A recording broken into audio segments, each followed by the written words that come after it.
Oke guys, sebelum videonya lanjut, gue cuma pengen menginformasikan bahwa untuk para subscriber gue ya, meskipun sedikit, untuk para penonton setia gue, tolonglah untuk subscribe di channel gue satunya, karena di channel ini gue sudah kena pelanggaran 2 kali dan takutnya sekali lagi itu gua channelnya sudah terhapus. Jadi kalian bisa subscribe atau tunggu di channel satunya gitu ya. Oke, gue pengen menginformasi itu aja. Mungkin gue juga bakalan upload di channel itu gitu kalau misalkan channel ini benar-benar nanti kena pelanggaran lagi gitu. Oke, terima kasih dan lanjutkan. Sebelumnya bagi kalian nih yang mau join grup di Telegram, bisa ya langsung klik linknya, nanti gua taruh di deskripsi juga. Di sini di komunitas ini, di grup Telegram ini, kita bakalan bahas-bahas seputar Lucky-some, Reality Quest ataupun Boruto ataupun manhwa dan manga lain-lainnya gitu ya. Bisa kita bahas dan nanti kita bakalan jadikan video ya. Jadi kita bakalan bahas lah di grup ini serame-ramenya biar setiap update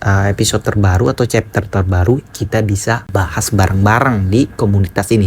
Oke, terima kasih dan lanjutkan videonya. Oke guys, balik lagi bersama gue Isan di channel Isan Fadila, dan kali ini kita bakalan bahas Reality Quest lagi tentunya, dan kali ini chapter terbaru yaitu chapter 144. Dan di chapter kali ini cukup singkat ya, singkat banget menurut gue. Jadi ya nggak usah berlama-lama, langsung aja kita ke ceritanya. Oke, chapter dibuka dengan Doan membukakan pintu rumahnya dan ternyata tamunya adalah Unsong. Kemudian Doan yang melihat darah di kerah bajunya Unsong bertanya, "Apa kau terluka?" Lalu panel berpindah di mana petugas yang di chapter kemarin sadar kembali dari pingsannya dan sedang menuju rumahnya. Dalam perjalanannya itu, dia bingung karena menemukan masker gas dan pisau dapur yang berserakan di jalanan. Ketika sampai di terowongan, dia kembali pingsan karena kaget melihat ratusan mayat di depannya. Lalu panel berpindah lagi di mana Unsong menjawab bahwa dirinya tidak apa-apa dan bertanya balik pada Doan, "Apa yang telah kau lakukan sampai jadi seperti itu?" Doan menjawab bahwa ini juga bukan apa-apa. Setelah itu, mereka makan bareng dan Unsong bertanya, "Sudah lama kita tidak bertemu, apa yang terjadi waktu itu?" Doan menjawab, "Aku bertarung hebat melawan diriku sendiri." Doan jawab gitu karena yakin kalau Unsong tidak akan ngerti. Doan juga balik bertanya, "Bagaimana denganmu?" Unsong menjawab bahwa dia mencari tahu tentang pernaungan cahaya matahari. Dia mencari semua yang bisa dia temukan, tapi sesuai dugaannya, tidak banyak informasi tentang hal itu. Lalu Doan bertanya, "Apa itu karena alasan yang pernah kau beritahu padaku sebelumnya?"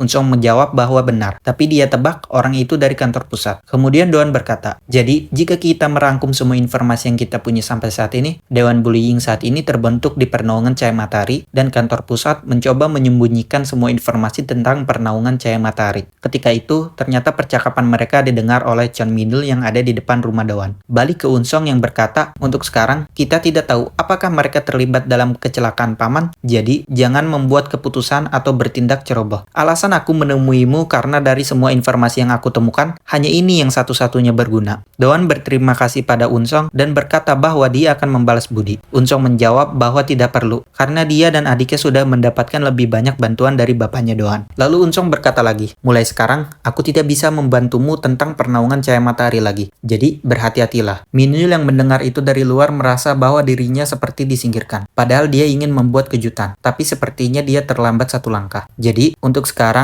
dia kembali. Mereka akan segera bertemu lagi dan dia tidak sabar melihat ekspresi Doan nanti. Lalu panel berpindah di sebuah kantor di mana Doan yang bertanya pada karyawan di situ dengan bertanya, "Apakah nama Nuna Kimiana?" Lalu panel berpindah di mana salah satu mantan representatif yang badannya besar ditelepon seseorang yang memberitahu informasi bahwa si Joker telah dikalahkan oleh Doan. Dan chapter pun ditutup dengan balik lagi ke Doan yang berkata pada karyawan tersebut bahwa tolong bicara dengannya sebentar tentang pernaungan cahaya matahari. Oke guys, jadi ya itulah chapter kali ini yang sudah gue bilang di awal tadi, kalau chapter ini tuh cukup singkat ya. Jadi kalau kalian baca chapter ini tuh kayak yang, wah ini beneran nih segini doang nih, kayak cepet banget, udah mah singkat, fightingnya nggak ada ya. Tapi meskipun chapter kali ini singkat, tapi ada beberapa poin yang penting yang disajikan di chapter ini ya, tentunya yang bakalan kita bahas di video ini. Oke, langsung aja kita ke pembahasan yang pertama. Pembahasan yang pertama yang pengen gue bahas adalah tebakan gue benar ya di chapter kemarin. Gue berteori atau menebak di chapter ini kalau yang mengetuk pintu atau menekan tombol belnya rumahnya si Doan itu bukan si Min Yul ya, tapi Han Unsong. Jadi di sini chapter di sini sudah dibuktikan, sudah terkonfirmasi kalau itu beneran si Unsol. Jadi ya bener ya, tebakan gua nggak salah, nggak meleset sama sekali. Nah, yang kedua nih yang pengen gua bahas yaitu tentang narasi Min Yul nih. Kan si Min Yul itu mendengarkan dari luar percakapan si Doan sama Han Unsong gitu. Terus ada narasi yang bilang kalau dia ini rasanya seperti aku disingkirkan, katanya begitu. Nah, ini nih yang disingkirkan ini nih yang perlu digarisbawahi. Kenapa? Karena gue merasa dengan narasi ini ada petunjuk kalau misalkan Dewan Bullying ini terbentuknya karena si Min Yul ini merasa terasingkan dari pernaungan cahaya matahari. Jadi si Min Yul ini merasa diasingkan sama bapaknya Doan, mungkin perlakuannya dibedakan sendiri gitu. Mungkin aja ini kita berteori aja itu tuh. Jadi diasingkan tuh lagi-lagi diasingkan. Jadi si Min Yul ini orang yang selalu diasingkan. Itulah kenapa dia membuat pernaungan cahaya matahari, dan bisa jadi itu adalah salah satu alasan kenapa dia membuat kecelakaan buatan buat bapaknya si Dawn ini mati gitu. Itu siapa tahu aja itu mungkin terjadi. Tapi ya lagi-lagi kita lihat saja di chapter kedepannya. Kalau misalkan ini betul, wah, emang teori gue nih lumayan lah ya.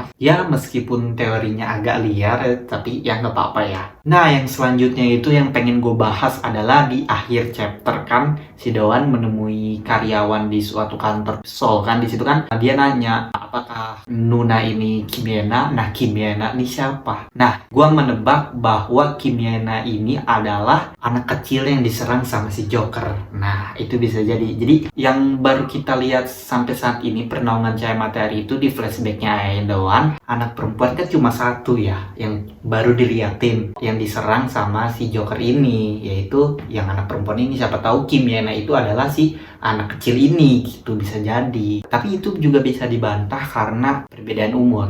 Tapi kan kita nggak tahu ya. Jadi pernaungan cahaya matahari atau ketika lagi itu tuh gue nggak tahu ya si Doan itu udah lahir apa belum. Bahkan bisa jadi bapaknya Doan itu belum menikah sama sekali gitu ya. Bisa jadi sih ini mengarah ke Kim Yena ini mengarah ke anak kecil yang ada di pernaungan cahaya matahari yang diserang sama si Joker. Nah, itu bisa jadi. Itu sih yang paling memungkinkan menurut gue. Nah, selanjutnya sekaligus yang bakalan terakhir yaitu menurut gue nih ya, nanti setelah si Joker ini mantan representatif yang dikalahin sama si Doan ini, selanjutnya yang badannya besar ini. Kalau menurut gue itu karena ya di sini kan kita lihat di akhir-akhir chapter juga kalau ngelihat panel itu berpindah ke si yang badannya besar, dikasih informasi lewat telepon lewat seseorang kalau si Joker itu kalah sama yang bernama Doan. Nah, bisa jadi dia mengarah ke situ nanti lawannya. Mungkin si badan besar ini kayak nggak tahu balas dendam apa gimana, kayak tidak terima atau pengen tahu siapa sih Doan ini sekuat apa sampai bisa ngalahin si Joker yang kayak psikopat itu. Mungkin begitu ya. Kita lihat saja nanti ke depannya. Oke guys, mungkin cukup sekian aja ya untuk pembahasan dan video kali ini. Ya bisa kalian ketahui sendiri kalau chapternya cukup singkat banget, tapi ada beberapa poin yang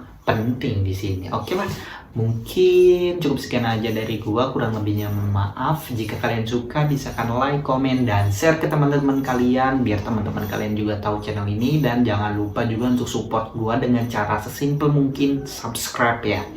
Oke lah, sampai jumpa lagi di video selanjutnya. Bye bye.